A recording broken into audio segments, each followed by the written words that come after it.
বাহ, মা দারুণ উপমা বানিয়েছে। বাহ।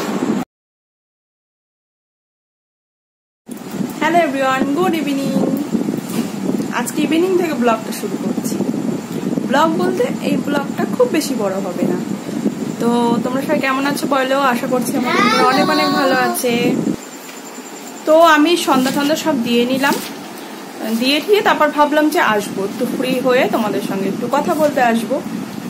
তো সন্ধ্যা দেওয়া হয়ে গেছে। সন্ধ্যাবেলায় তো আমি তরকারি জাল দিই আর চা করা, টিফিন করা এইগুলো করি। যাই হোক, ওয়েলকাম টু মাই চ্যানেল। আমার নতুন বন্ধু এবং পুরনো বন্ধুদের জানাই আমার চ্যানেলে অনেক অনেক স্বাগত। তোমাদের অনেক অনেক ভালোবাসা আমাকে সাপোর্ট করার জন্য। তো আজকে আমি তোমাদের সঙ্গে একটা রেসিপি শেয়ার করবো। দেখো, আমার ব্রেকফাস্ট আর সন্ধ্যাবেলার টিফিন এই দুটো জিনিস কিন্তু শেয়ার করা হয় না। তার একটা কারণ আছে। তো তার একটা কারণ আছে, সেটা হচ্ছে সকালবেলা আমি ব্রেকফাস্ট করি না। ব্রেকফাস্ট বলতে তো যেটা বলছিলাম, আর কথা বলছি তো, আর এদিকে দেওয়ার ডাকছিল। তো যাই হোক, সকালবেলা ব্রেকফাস্ট বলতে ওই ওটস করি বা মুড়ি টুড়ি এই সমস্ত খাই। সকালবেলা তেমন কেউই ব্রেকফাস্ট রুটি টুটি বা অন্য টাইপ কিছু খাওয়া হয় না। সন্ধ্যাবেলাও তাই, সন্ধ্যাবেলা চা হয়, বিস্কুট, খুব রেয়ার মুড়ি, এর থেকে বেশি কিছু খাওয়া হয় না। তো যাই হোক, তোমাদের সঙ্গে শেয়ার করা হয় না। আর আজকে আমি তোমাদের সঙ্গে শেয়ার করবো উপমা। এই রেসিপিটা আমি দুদিন আগে আমার একটা বান্ধবীর সঙ্গে কথা বলছিলাম। কথা বলতে বলতে ওই রেসিপিটার কথা বলছিল, যে এবার আমি ওকে বললাম কি রেসিপিটা, আর আমার অনেকদিন ধরে ইচ্ছা ছিল যে একটু বানিয়ে খাবো। তো বললাম, ওকে জিজ্ঞেস করলাম যে কিভাবে বানাস। তো বললো, তারপরও আমি কিছু আইডিয়া দিয়ে আমি আমার মতন করে করলাম। আর এছাড়া তোমাদের সবাই নতুনত্ব, এই ওয়াইটিতে এসে এত নতুনত্ব রান্না দেখছি, তো দেখে মনে হয় কি এত লোভ লাগে, মনে হয় জানে করবোই এই রান্নাটা করবোই, তখন এরকম মনে হয়। বাট সব রান্না সবসময় করে ওঠা হয় না, তবে সব করবোই, একদিন না একদিন ঠিক করবোই, সবকিছু চেষ্টা করব এবং খেয়েও দেখবো কেমন লাগে। তো এত ভালো ভালো রান্না দেখি আর লোভও লেগে যায়। তো যাই হোক, আমি কিভাবে বানাচ্ছি তোমাদের দেখিয়ে দেবো, আর খেতে কেমন হবে সেটাও জানিয়ে দেবো, কারণ ফার্স্ট টাইম।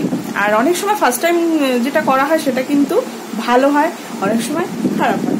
যা হোক, হবে কিছু একটা, তো তোমাদের আমি সবই বলবো, জানাবো। তো ভিডিওটা অবশ্যই একটা লাইক করে দিও। আর যারা নতুন বন্ধু এই সময় আমার ভিডিওটা দেখছো তাদেরকে বলবো অবশ্যই কিন্তু চ্যানেলটা সাবস্ক্রাইব করে দিও। চ্যানেলটা সাবস্ক্রাইব করে বেল আইকনটা প্রেস করে দিও, অল করে দিও, তাহলে আমাদের বন্ধুত্ব থাকবে, ঠিক আছে? মানে দেখা সাক্ষাৎ চলবে তাহলে। তো চলো রান্নাটাকে দেখে নাও কিভাবে করছে, কি করছে।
বাহ, মা দারুণ উপমা বানিয়েছে। বাহ, তোমার পছন্দ হয়েছে? ইয়েস। ঝাল লাগছে তাই না? একটু ওটুখানে ঝাল খাওয়াই যায়। বাই। হয়ে গেল কথা বলা? খেতে ব্যস্ত তাই তো? এটা বেশ এনজয় করে খেয়েছে। আর ঝাল তো মোটেই খেতে চায় না। ঝাল একটু একটু হয়েছে, যে লঙ্কা কুচিগুলো দিয়েছি তার একটু ঝাল আছে, একটু গোলমরিচ গুঁড়ো দিয়েছি তার একটু ঝাল রয়েছে। তো তো খেয়েছে, বলছে আমার ভালো হয়েছে। লাস্টের একটুখানি ছিল, ওইটুখানি আরও যাচ্ছে না, একটুখানি। তারপর আমি খেয়ে নিলাম। খেয়ে দিয়ে তো এখন ফুল পেট লোড হয়ে গেছে। জানি না রাত্রিরে আর কি খাবো না খাবো কিছু বুঝতে পারছি না। হয়তো একটা রুটি খেতে পারি, তো রুটিটা করতে হবে। আপাতত চা আর উপমা খেয়ে নিলাম। তবে উপমাটা কিন্তু দারুণ হয়েছিল। আর আমি তো নর্মাল রান্না করলাম, নর্মাল। আর আমার মুখে কি সব বেরোচ্ছে কেন, ব্রণ কিসব ব্রণ ঠিক নয়, আমার একটা সময় খুব ব্রণ ছিল। আমি তোমাদের সঙ্গে এটা শেয়ার করবো ভাবছিলাম যে আমার ব্রণগুলো কিভাবে কমলো। তবে এত গরমে তো আর প্রচন্ড পরিমাণে ঘামি, একটা দুটো র্যাশ, ছোট গুড়ি গুড়ি র্যাশ উঠে যায়। আর এই জায়গাটা হয়েছিল অ্যালার্জি থেকে আবার একটা র্যাশ বেরিয়ে গেছে। কত কিছু হচ্ছে, আর দেখছি কবে শেয়ার করি, অবশ্যই বলবো। একদম আজকে আর বেশি কথা বাড়াচ্ছি না। জিষ্ণুকে এখন একটু জিষ্ণুকে নিয়ে বসতে হবে, যেহেতু আমি আগের ভিডিওতে বলেছি ও সেকেন্ড টার্ম শুরু হবে। আর ও খুব বেশি ওর পিছনে সময় দিতে হয় না। ওর আন্টি লিখতে দিয়েছে, সেগুলোও করবে। যদি মনে হয় যে এটা বেঁধে যাচ্ছে, মা বলে দাও কি বাবা বলে দাও, বলে দিলে ও করবে ওর মতো। তো ওর আন্টি দেখে ওরকে বেশি, আমার এখন খুব একটা দেখতে হয় না। আর রাত্রেবেলা শুধু রুটি করে নেবো, ব্যাস। চলো আজকের মতো টাটা, সবাই ভালো থেকো, সুস্থ থেকো। আর ভিডিওটা কেমন লাগলো অবশ্যই কিন্তু কমেন্ট বক্সে জানাবে। তো